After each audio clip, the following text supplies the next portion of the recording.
Okay, so I assume most of you have watched the Channel 10 report by now, and I'd just like to make this to respond to basically the claims that were made by Mr. Gauci and the Melbourne and Olympic Park Trust. First of all, was never abusive to anyone, let alone the scarf or the police. I was bemused and upset, but ultimately accepted that I had to go and didn't want to create a scene because my family were there and the little fellas were there, so I left with one of the little fellas, actually, as it turned out, as you probably know.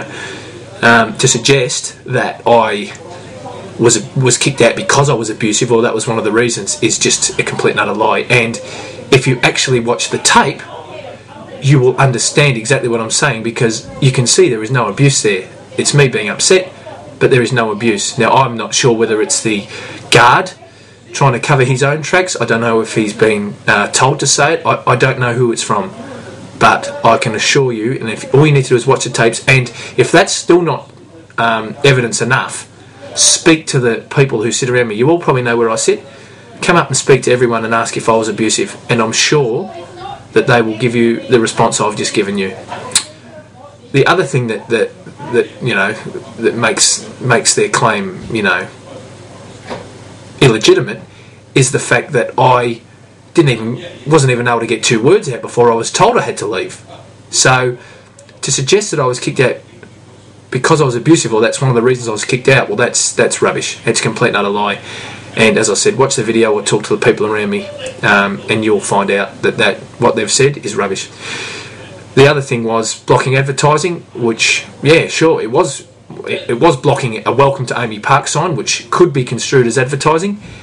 However, 2 home games prior, I hung the banners there without any issue. So why now are they coming and saying that it's blocking advertising when 2 home games prior I had exactly the same situation and nothing was said? It just doesn't make a lot of sense. I think they've obviously gone in with a clear, you know, agenda to you know, make a stance against me and my banners and my message I'm trying to get across to everyone. And basically, this is their way of trying to do it. Now, I was told today that News Limited had no control over the Melbourne and Olympic Park Trust.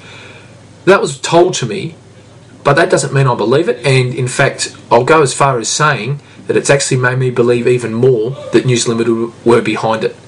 And Mr. Gauci can come out and deny it. Well, that's fine, but I don't believe it. I don't believe it.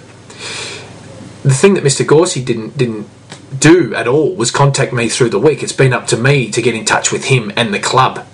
Like a member for 13 years, I would have thought that maybe an apology would have been forthcoming, but nothing like that. It was just more of a, you know, a meeting to say why I was kicked out, and, you know, and trying to justify reasons for that happening, which again surprised me, considering, as I said, 13 years a member. I mean, no issue at all before. Surely you have to think that, you know, something's happened here that's not just. But Mr. Gauci took the stance that I was indeed guilty, basically, and offered no such apology.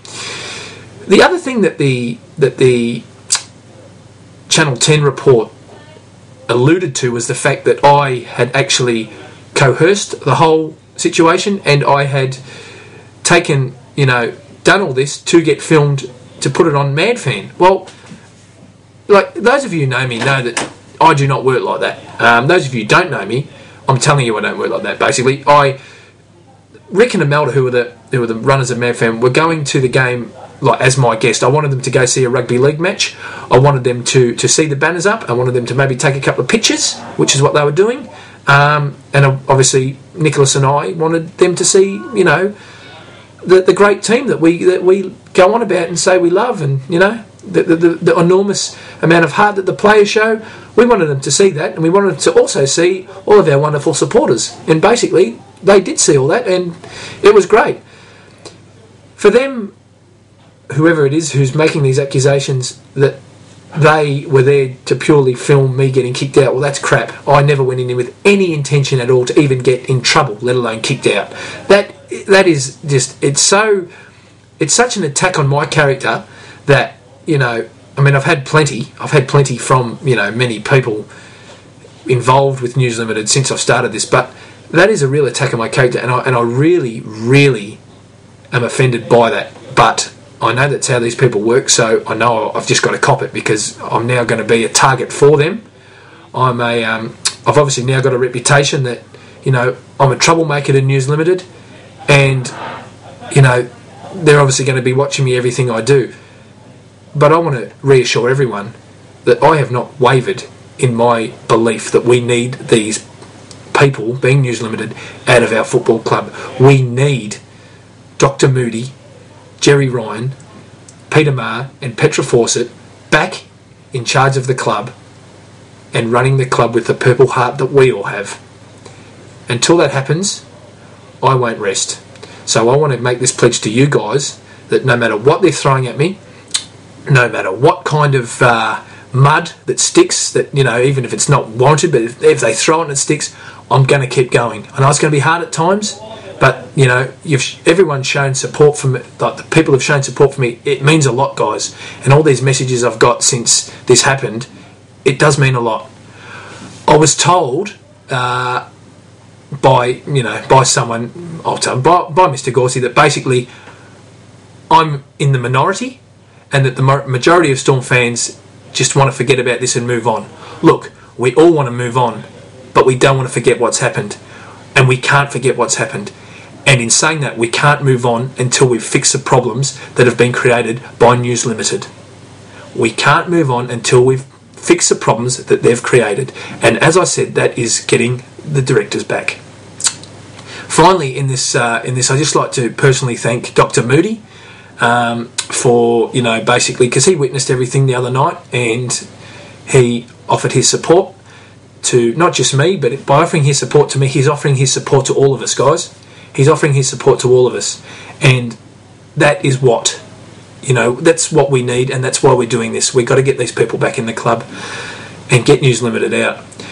And finally, I'd just like to, you know, I've got a lot of messages, you know, calling me a hero and a, you know, champion and a martyr and all that. Look, I'm not any of those things. I'm just a normal, everyday bloke with an everyday job, everyday mortgage, everyday house, everyday everything, who just loves this club. I love the club, and I can't see this happen to the club and stand idly by and watch it happen. I'm just a normal, everyday guy like everyone else, and I've got the same passion that you guys do. I don't have more passion than you. I've got the same. We've all got the same passion. But I will work for everyone that has our belief, and I'll push forward. No matter the threats, no matter the taunts, I'll keep going, guys. And I suggest that you all make your own videos on Mad Fan. You know, just to show them. We know that they watch Mad Fan. We know that they're reading our comments on you know, social media. So let's make the comments, and let's let Mr. Gauci know that, you know, we're not the minority. We're actually the majority, and that we love this club, and we want to see the correct people back in charge, and for News Limited to be basically gone. Thanks, guys. All the best.